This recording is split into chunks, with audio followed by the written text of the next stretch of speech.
Hello दोस्त। लोगों में कमेंट बहुत तेज़ से था। आरआरसी ग्रुप डी और एनटीपीसी का दोनों एग्ज़ाम अभी फ़िलहाल के लिए पोस्टपोन्ड हो गया है। तो ग्रुप डी के लिए तो अभी कोई नोटिस नहीं आया है क्या हो गया है कमेटी के बारे में, लेकिन आपका आरआरबी एनटीपीसी सीबीटी 1 का रिवाइज रिजल्ट या सेम रिजल्ट के लिए पोस्टपोन्ड जो एग्ज़ाम हुआ है उसका कमेटी बन गया है, गठन हो गया है। विद्यार्थी अपना सवाल 16 फरवरी तक दे सकते हैं, यानी 15 से 19 फरवरी वाला एग्ज़ाम ख़त्म हो गया। यानी कब तक एग्ज़ाम आपका नहीं हो सकता मैं बता दूं यहाँ पे, तो 4 मार्च तक नहीं हो सकता। और इस वीडियो में 2 पार्ट और कहेंगे कि अगर रिवाइज रिजल्ट हुआ या सेम रिजल्ट हुआ तो क्या क्या 5 कारण बनेंगे और कैसे होगा सीबीटी 2, उसके बारे में रूपरेखा की बात करेंगे। हालांकि डिसीजन किसको लेना है, अब कमेटी को लेना है। अब हमारी और आपकी कोई बातें नहीं सुनी जाएगी, आपको सुनी वही जाएगी जो अपनी आपको जो सवाल है, आपका ऑब्जेक्शन है, जो प्रॉब्लम है, वो 16 फरवरी तक एक ईमेल आईडी दिया जा रहा है, उस ईमेल पे भेजेंगे। उसकी स्क्रूटनी की जाएगी, कंपाइल किया जाएगा, यानी सारे सवालों को एक ग्रुप के एक जैसे सवाल को एक साथ रखा जाएगा और उसके बाद आरआरबी के साथ वो कमेटी डिस्कस करके उसकी आगे की कमेटी आएगी, जिसकी 4 मार्च या 3 मार्च डेट दी हुई है। यानी 4 मार्च का डेडलाइन हो गया, इससे पहले आपका कोई नहीं होगा। तो 4 मार्च तक ये कमेटी जब तक सेटअप होगा। ग्रुप डी के बारे में देखते हैं बाद में क्या होता है। अभी एनटीपीसी सीबीटी 1 रिजल्ट के बारे में आया है, सीबीटी 2 के रिगार्डिंग हम यहाँ पे डिस्कस कर लेंगे। समझ गए इस बात को? तो चलिए एक बार पहले हमने YouTube पे अपने कुछ लोग कहते कि वीडियो का एक एक टॉपिक बता दीजिए कि क्या क्या किए हैं। तो देखिए यहाँ सारा चीज़ें वीडियो में हमने कर लिया था, लेकिन एक सॉल्यूशन भी हमने 3 सॉल्यूशन दिखाए थे, ये भी सॉल्यूशन था। उसके अलावा जो कटअप दिया था इन्होंने, कोटक कटअप के बारे में दिया था कि कटअप अगर पोस्ट वाइज है तो एग्ज़ाम लेवल वाइज कैसे होगा, उसके बारे में भी बात किया है। कोई सारी चीज़ें मैंने नहीं छोड़ा इसमें। तो एक बार आप वीडियो चैनल पे जाके देख लेंगे तो हो सकता है कि आपकी आधी प्रॉब्लम तो पहले ही सॉल्व हो गई थी, लेकिन अब तो कमेटी गठन होगा तो अब क्या क्या होगा। तो पहले कमेटी पे चलेंगे, पीआईबी पे, ऑफिशियल मिनिस्ट्री ऑफ रेलवे। बिना ऑफिशियल का डाटा हम बात नहीं करना चाहते हैं, तो यहाँ पे आप ऑफिशियल में आ जाइए। Railway constitution high power committee to the look the concern of candidate over NTPC CBT 1। यहाँ फिर भी ध्यान दें, आपको मैं बता दूं ग्रुप डी की बात यहाँ पे नहीं हो रही है अभी। ग्रुप डी के लिए हो सकता है अलग से कुछ होगा, तो यहाँ पे अभी यही है। ग्रुप डी में अभी कुछ बिगड़ा नहीं है, लेकिन बाद में बात करेंगे जैसे ही जो डिटेल आएगा। यहाँ पे एनटीपीसी में देखिए कैंडिडेट का क्या क्या कंसर्न है, वो अपनी कंसर्न सबमिट करेंगे ग्रीवांस के रूप में। कब तक? 16 फरवरी 2022 तक। ये पीआईबी 26 तारीख को 11:16 जारी हुआ है और अभी मैं वीडियो बना रहा हूँ तो एक बार मैं टाइम दिखाना चाहूँगा, 12:24 हो रहा है। ध्यान दीजिएगा, मैंने आपको घड़ी क्लॉक दिखा दिया है। उसके बाद यहाँ पे कमेटी क्या करेगा देखिएगा, पूरी डिटेल से सजिएगा। जो कैंडिडेट का डाउट राइज है उसको लुक करेगा, देखेगा। फर्स्ट स्टेज सीबीटी 1 में जो आपकी centralised notification NTPC none technical popular category का है, रेलवे बोर्ड जो 14 से 15 फरवरी के बीच में जारी किया था। कुछ आरआरबी 14 को, कुछ 15 को और कुछ आरआरबी 18 को भी, गोरखपुर जैसे। तो इसमें क्या है कि going issued by candidate is a give a recommendation. क्या क्या रिकमेंडेशन देगा? तो इसमें 2 चीज़ें हैं हाईलाइटेड। पहला है result of first stage CBT और methodology use for shortlisted candidate for second stage without affecting the existing shortlisted candidate. यानी मैंने अभी सुबह ही वीडियो में बता दिया था, क्या बताया था, 99.999999% जो कैंडिडेट शॉर्ट लिस्टेड हो गए उनका कोई असर नहीं पड़ेगा, क्योंकि कटअप क्या होगा, अगर रिवाइज रिजल्ट भी होगी तो कटअप क्या होगा, कम होगा। यानी जो पास कैंडिडेट है वो रेलवे ने बोल दिया है अब फेल नहीं होंगे। पहली कंडीशन तो आप ऑफिशियल जान लिए मिनिस्ट्री ऑफ रेलवे का, क्योंकि ये कंसेप्ट है, जो पास है कैंडिडेट वो पास ही है, ठीक है। उसके बाद कह रहा है इंट्रोडक्शन ऑफ सीबीटी 2। देखिएगा इंट्रोडक्शन ऑफ सीबीटी 2 कैसे करा गया, जबकि पिछली बार एग्जाम हुई थी तो 10+2 का अलग हुआ था, एनटीपीसी ही अलग हो गया था और ग्रेजुएट के लिए पूरी अलग हो गया था। तो यहाँ पे एक में कंबाइन करके थोड़ा सा कचड़ा लग रहा है, उसके बारे में भी बात करेंगे। तो ये कौन करेगा? ये कमेटी करेगा। दोनों चीज़ें, पहला आपका सीबीटी 1 रिजल्ट आया है, उसमें मेथोलॉजी क्या हुआ है और शॉर्टलिस्टेड कैंडिडेट को कैसे सेलेक्ट किया गया है। जो आपकी सवाल क्या थी, एक स्टूडेंट और 1 रिजल्ट। यही है मेथोलॉजी का जड़, बिल्कुल यही है जड़। यानी 7 लाख जो हमने पहले डिस्कस कर रखा है, इसलिए वीडियो में मैंने अपने चैनल दिखा दिया था। 7 लाख कैंडिडेट के बदले 7 लाख का रोल नंबर का मेथोलॉजी चेक होगा। ये सही है या गलत है? सही हुआ तो क्या होगा, गलत क्या होगा, वीडियो के दूसरे पार्ट में इसी में बात करेंगे। और दूसरा स्टेज में होगा कि CBT 2 को कैसे आपने कर दिया। जब आपने CBT 1 में जो मेथोलॉजी यूज किया है, वो मेथोलॉजी CBT 2 में कैसे इम्प्लीमेंट करेंगे, ये भी बहुत ज़रूरी है। यहाँ कह दिए कुछ और, यहाँ कुछ और कह दिए तो ये कमेटी तो नहीं मानेगा।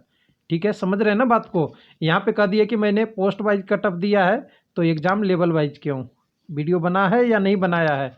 13 मैंने बोला कि 13 पोस्ट है और 7 लेवल है, तो 13 पोस्ट को 7 लेवल में कैसे सीमित करेंगे, वो CBT 2 में ये भी एक सवाल था। और जो मैं पहले भी बोला हूँ कि ये थोड़ा कंट्राडिक्शन है कि अगर आपने पोस्ट वाइज कट ऑफ यहीं से दे दिया है और यहाँ से पोस्ट वाइज कट ऑफ तो देना कोई गुनाह नहीं था, लेकिन पोस्ट वाइज के आधार पर बाकी लोगों को डिसलेक्ट कर दिया, मेरिट यूज कर लिए, तब CBT 2 में आप लेवल वाइज एग्ज़ाम कैसे ले पाएंगे? एक का कट ऑफ 80 है, दूसरे का 90 है और तीसरे का कट ऑफ 70 है, और ये तीनों को एक ही लेवल में कैसे पोस्ट देंगे, ये भी एक इशू था। तो कहते हैं कि यूट्यूब पे कुछ डिस्कस नहीं होता, केवल गलत चीज़ें बताई जाती है। तो सारा चीज़ें डिस्कस किया हुआ है कि 70 वाला को 90 के साथ नहीं बैठा सकते और 90 वाला को 70 के साथ नहीं बैठा सकते।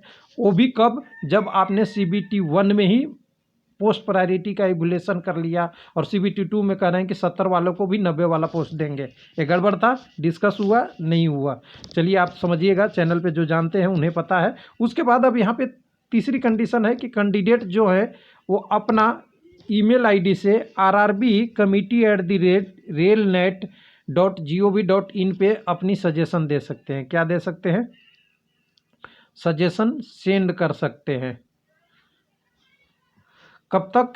इसकी डेट आपने ऊपर ही देखा था, 16 फरवरी 2021 तक। उसके बाद क्या होगा? उसके बाद की कहानी है, कहता है कि चेयरपर्सन जो है कमेटी के, जो हाई कमेटी होंगे, वो क्या करेंगे? सारा रिसीव करेंगे ग्रीवांस को, यानी आपकी परवाद जिसको बोलते हैं, आपकी शिकायत को candidate through their existing channel compile the grievance. सभी ग्रीवांस को एक कंपाइल करेंगे। अगर एक जैसा सवाल रहा तो सबको एक ही सवाल में ले लेंगे, अलग रहा तो अलग अलग ले लेंगे। यानी ये होता है कैटेगरी। मान लिया आपने बोल दिया कि एक कैंडिडेट एक रोल नंबर या एक रिजल्ट, तो सभी एक जैसा जो होगा, एक कैंडिडेट को एक साथ, रिजल्ट को एक साथ, एक एक कर करके एक ऐसा लिस्ट बनाया जाए जिससे कम समय में कम जगह में अच्छे लोगों का प्रतिनिधित्व हो जाए। यानी एक जैसे प्रश्न को एक साथ करना और सारी चीज़ों को, सारे प्रश्न को भी एक साथ करना।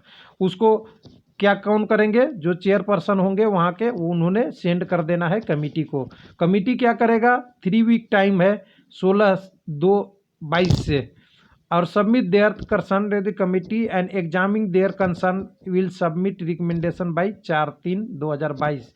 यानी यही मैं कह रहा हूँ, 4 मार्च तक आपका परीक्षा नहीं होगा। और इसके बाद क्या होगा? अगर 4 मार्च के रिकमेंडेशन आता है, अगर इसी दिन फैसला भी हो जाता है, मान लेते हैं हो सकता है इसके बाद भी जाए, लेकिन अगर इसी दिन भी हो जाएगा तो क्या होगा? इसके बाद भी आपको परीक्षा के लिए 15 से 30 दिन तो देना ही पड़ेगा, और एटलीस्ट तो 10 दिन वो वाला भी जाएगा आपका, जो एडमिट कार्ड डाउनलोड होने वाला टाइम है। यानी यहाँ के बाद भी, यानी मार्च के लास्ट या अप्रैल से पहले अब परीक्षा संभव नहीं है। हम डिस्कस करते हैं जो पॉइंट है उसके आधार पे, ना किसी की भावनाओं पे। अब इसके लिए कह रहा है कि इन दी एबव द व्यू, जो एबव व्यू था इसके आधार पर 15 तारीख के जो रिजल्ट आया था फर्स्ट स्टेज CBT 1 का, वो 15 तारीख से CBT 2 होने वाली थी फरवरी को, जो 23 तारीख से पोस्टपोन्ड हो गया है वो भी।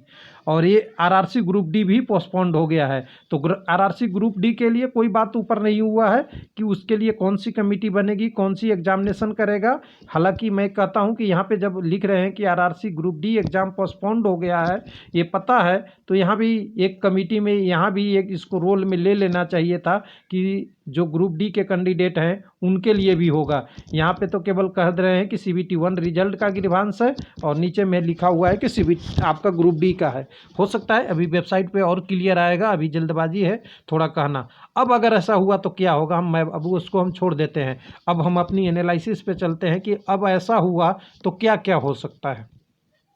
सबसे पहली कंडीशन क्या हो सकती है? आपने तो देख लिया होगा, सामने दिख रहा होगा सेम रिजल्ट, कोई बदलाव नहीं। अगर ठीक है, अगर कोई बदलाव नहीं होना होता तो फिर ये एग्ज़ाम रुकना सही नहीं था, एग्ज़ाम होने देना सही था। जो पास है उनका कैंडिडेट का टाइम वेस्ट हो रहा है। यानी सेम रिजल्ट वाला पॉसिबिलिटी हम मानते हैं कि 0 से 0.1% वाला है। मतलब हम बात किए थे ना 99.999 वाला, तो ये 0 से 0.1% वाला है। अब ये कहानी गई कि सेम रिजल्ट रहेगा, लेकिन रेलवे है, हमने शुरू से बोलते आया है कि रेलवे जहाँ से हमारी सोच ख़त्म हो जाती है, जहाँ पे वहाँ से सोचना शुरू करता है। तो इसलिए अभी छोटे लोगों की छोटी बात ही रहने दे, बड़ी चीज़ नहीं करें। लेकिन अभी हाँ, सेम रिजल्ट के चांसेस बहुत कम है। उसके बाद दूसरा रिवाइज रिजल्ट। रिवाइज रिजल्ट एकदम बिल्कुल मोस्ट पॉसिबल है, चाहे जिस टर्म में हो। क्या क्या रिवाइज रिजल्ट का टर्म हो सकता है, इसको आप एक ग्राफ में ले लें। मैं ग्राफ में ले लेता हूँ। एक तो आपका CBT 1 का कट ऑफ से लिया जा सकता है, दूसरा किससे लिया जा सकता है, CBT 2 के पैटर्न से। दोनों साइड से लिया जा सकता है, ध्यान दीजिएगा। इसमें आप इतना उत्साहित नहीं हो जाएं कि कट ऑफ ही एक महत्वपूर्ण है, CBT 2 भी महत्वपूर्ण है। CBT 2 कैसे होगा, अब ये भी एग्जामिन होगा। CBT 2 के मेथोलॉजी पे भी डिस्कस होगा और उसमें भी आएगी। अब कट ऑफ से क्या क्या पॉसिबिलिटी बनेगी CBT से, उसको हम 3, 4, 5 में आपको कवर करते हैं। पहला है कि लेवल वाइज कट ऑफ दे दिया जाए। ध्यान दीजिएगा, लेवल वाइज कट ऑफ दे दे। लेवल वाइज कट ऑफ दिया जाएगा तो क्या हो सकता है, इसको भी आपको डिस्कस करना बहुत ज़रूरी है, छोड़िएगा नहीं। लेवल वाइज कट ऑफ होता है तो ध्यान दीजिएगा क्या होगा। अब यहाँ पे ध्यान दीजिएगा, जब पोस्ट वाइज कट ऑफ दिया और पोस्ट वाइज हुआ कट ऑफ और मल्टीपल एग्जाम पास, मतलब एक कैंडिडेट मल्टीपल लेवल में पास हुए, तो यहाँ अगर पोस्ट वाइज कट ऑफ दे देगा, यानी लेवल वाइज कट ऑफ दे देगा, 1 मिनट, पोस्ट नहीं, लेवल वाइज कट ऑफ दे देगा, तो कैंडिडेट 3.84 से बढ़ सकते हैं, लेकिन पूरे 7 लाख नहीं होंगे। कैंडिडेट की बात कर रहा हूँ, रोल नंबर की नहीं। क्यों नहीं हो सकते, क्योंकि जब लेवल वाइज कट ऑफ देंगे तो 5 लेवल का ही कट ऑफ आएगा और 1 लेवल का कॉमन कट ऑफ हो जाएगा, और कॉमन कट ऑफ से ये संख्या बढ़ सकती है। कितनी बढ़ेगी एनालिसिस में पता चलेगा, लेकिन ये भी पॉसिबिलिटी हमें लगता है कम ही है। लेवल वाइज कट ऑफ देना भी अच्छा नहीं है। अगर लेवल वाइज कट ऑफ दिया तो CBT 2 आसान हो जाएगा कराना, क्योंकि लेवल में अगर कोई कैंडिडेट एक कैटेगरी के लिए अपना क्वालिफाई कर रहा है तो उसके सारे पोस्ट के लिए CBT 2 में एलिजिबल हो जाएगा। तो ये एक पॉसिबिलिटी है जो हम छोटे लोगों ने आपको बताने की कोशिश किया है। रेलवे अभी चेयरपर्सन का जो रिजल्ट कमेटी आएगा वो डिटेल में बताएगा। चलिए, दूसरा है post wise cut off. Post wise cut off, इस पे सबसे ज़्यादा पॉसिबिलिटी है। पोस्ट वाइज कट ऑफ, एक स्टूडेंट एक रिजल्ट। अब कहिएगा कि कैसे, तो मैं यहाँ पे कह दूँ सिंपल सी बात। दोनों चीज़ों को यहाँ डिस्कस करना ज़रूरी है। ध्यान दीजिएगा, जब कट ऑफ बनाना ही बहुत खेला नहीं है। कट ऑफ बना, 1 मिनट इसको भगाओ। कट ऑफ बनाने से ज़्यादा ज़रूरी है CBT 2 का कैसे प्रोसेस हो। ध्यान दीजिएगा, CBT 2 की कैसे प्रोसेस हो। तो यहाँ पे ध्यान दीजिएगा, जब level wise post wise cut off आएगी, यानी पोस्ट वाइज कैंडिडेट एक कैंडिडेट होगा, तो मान लीजिए कि यहाँ पे मैं देता हूँ, एक कैंडिडेट ने ला लिया 95 और हाईएस्ट कट ऑफ 95 ही गया है। एक कैंडिडेट का पोस्ट प्रायोरिटी 1 पे है स्टेशन मास्टर मान लेते हैं, 2 पे है GD और 3 पे आपका कोई क्लर्क वाला पोस्ट है मान लेते हैं। एक एग्जाम्पल है, कोई ऐसा नहीं हो सकता।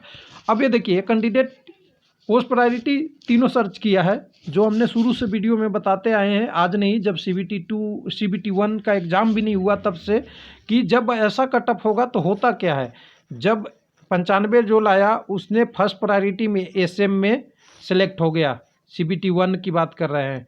अब CBT 1 में सेलेक्ट हो गया, इसकी रोल नंबर बाकी गुड गार्ड्स और क्लर्क के लिए ब्लॉक कर दिया जाए, यानी एक जगह ये क्वालिफाई हो गया। जितने पोस्ट इसने अप्लाई किया है सबके लिए एलिजिबल है, क्योंकि उसकी क्वालिफिकेशन ग्रेजुएशन है SM लेवल पे, तो यहाँ से ब्लॉक हो गया। उसके बाद नीचे कितनी भी आए उसको रोल नंबर को कंसीडर नहीं किया जाएगा, यानी एक स्टूडेंट 1 रिजल्ट यहाँ से हो गया।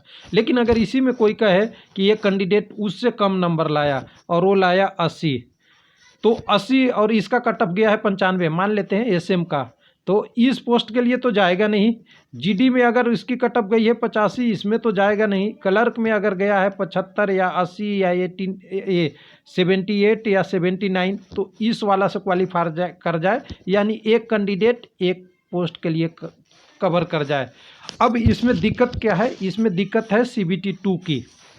CBT 2 के लिए यानी एक कैंडिडेट एक रिजल्ट तो आएगा, तो 7 लाख एक्चुअल कैंडिडेट होंगे, ये तो सबको पता है, 7 लाख कैंडिडेट एक्चुअल होंगे।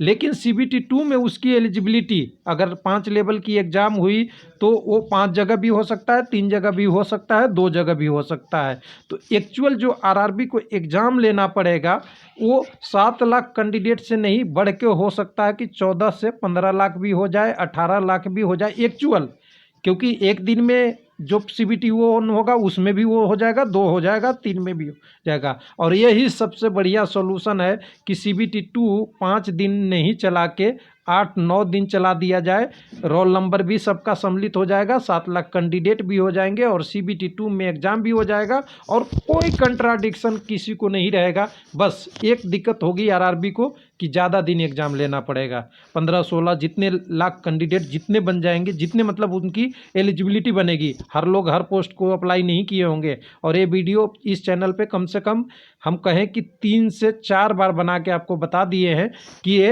होना ही था, एक्चुअल यही होना चाहिए था कि एक स्टूडेंट एक रिजल्ट यानी कट ऑफ एक पार किया तो CBT 2 में एलिजिबल हो जाएगा। एलिजिबल किसके लिए अनुसार पे होगा? कट ऑफ तो उसने क्रॉस कर दिया कोई भी पोस्ट का, अब उसकी एलिजिबिलिटी किसके आधार पे होगी? तो एलिजिबिलिटी उसकी किसके आधार पे होगी? एजुकेशनल क्वालिफिकेशन के आधार पे और पोस्ट प्रायोरिटी के अनुसार से। कट ऑफ तो पार ही कर लिया पहले ही, उसके बाद जो एलिजिबिलिटी है यानी एजुकेशनल क्वालिफिकेशन है, ग्रेजुएट का वो है, तो ग्रेजुएट वाले जितने पोस्ट को देगा और +10+2 वाला भी पोस्ट प्रायोरिटी दिया है तो वो का भी देगा। यानी सबसे बढ़िया पॉसिबिलिटी हमें लगता है रिजल्ट ये है और यही रिजल्ट आने की संभावना सबसे ज़्यादा है। उसके बाद भी अगर ऐसा नहीं हुआ तो क्या हो सकता है? एक और कंडीशन RRB इंट्रोड्यूस करता है, पोस्ट वाइज कट ऑफ हो सकता है, साथ में ये लेवल लगा दे कि CBT 2 2 ही लेवल हम लेंगे, एक तो 10+2 के लिए और एक ग्रेजुएशन लेवल के लिए, यानी 2 एग्ज़ाम हो जाए यहाँ पे ग्रेजुएशन और 10+2 के लिए। इस कंडीशन में भी एक कंडीशन, अगर 4 वाला कंडीशन अप्लाई करता है तब तो बढ़िया है कि एक कैंडिडेट एक स्टूडेंट एक रिजल्ट, ये अप्लाई करके CBT 2 को उसी तरीके से ले लिया जाए जिस तरीके से लेवल बाई हो जाए। लेकिन इसमें एक दिक्कत है कि कुछ कैंडिडेट लेवल 2 में भी चले जाएंगे और कुछ कैंडिडेट्स ग्रेजुएशन में भी चले जाएंगे, दोनों में चले जाएंगे। तो यहाँ 7 लाख एक्चुअल कैंडिडेट ना होके जो आपकी कंडीशन नंबर 4 में थी, मान लिए कि 15 से 20 लाख कैंडिडेट, इसके बीच में कहीं 7-8 लाख 7 लाख से 12-13 लाख के बीच में कैंडिडेट हो जाएंगे, यानी ग्रेजुएशन में भी हो जाएंगे और इसमें भी हो जाएंगे। और जब CBT 2 का रिजल्ट आएगा तो वो पोस्ट प्रायोरिटी के हिसाब से एवोल्यूशन कर दिया जाए। ये सारी 5 कंडीशन है, 5 कंडीशन के अलावा नहीं बनता कोई कंडीशन। अगर इस पे विचार होता है तो सबके लिए अच्छा होगा और मैं 4 नंबर के फेवर में हूँ कि 1 कैंडिडेट 1 रिजल्ट, CBT 2 5 लेवल का जैसा नोटिस में लिखा हुआ है वैसा ही होना चाहिए। अगर कोई बदलाव नोटिस में नहीं चेंज करना है तो 4 नंबर सबसे सूटेबल है। और साथ में उसको जो 4 नंबर का रिजल्ट आएगा, CBT 2 का रिजल्ट आएगा, वहाँ पे आपकी सारी प्रॉब्लम ख़त्म हो जाएगी, वहाँ पे कोई प्रॉब्लम नहीं RRB की बचेगी, ना कैंडिडेट की बचेगी। थैंक यू, धन्यवाद।